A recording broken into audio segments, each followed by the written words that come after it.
Une seconde cosmique correspond à peu près à 160 000 ans.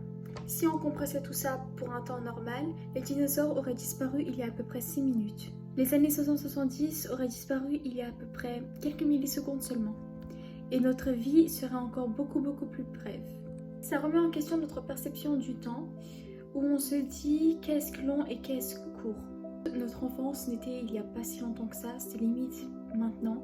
Ça met en avant la théorie du bloc de l'univers en physique qui dit que passé, présent et futur se passent simultanément. En gros, hier n'existe pas, hier ne correspond pas à hier mais à aujourd'hui et le futur est déjà là. Pour s'imaginer un peu plus, c'est comme si les années 60 et 70, bien qu'on imagine qu'ils soient derrière nous, sont en fait là, présents maintenant. Ils coexistent avec 2025 et ils sont tout aussi présents que 2025. Ils sont seulement dans une couche différente que notre cerveau ne peut pas percevoir. Notre vie sur Terre est tellement brève à l'échelle du cosmos que certains disent que c'est tellement éphémère que ça n'a pas de sens. Arthur Schopenhauer par exemple avait une vision pessimiste et disait que vu qu'on vit pour mourir, à quoi bon?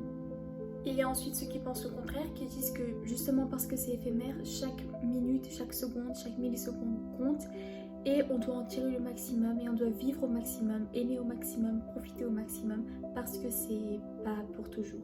Puis il y a ceux qui s'en détachent complètement, ceux qui sont en mode peu importe si c'est bien ou pas bien, nous tout ce qu'on a à faire c'est accepter.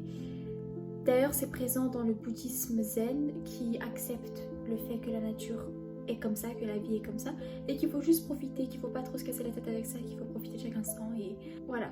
Einstein lui disait la distinction entre passé, présent et futur est une illusion aussi persistante soit-elle.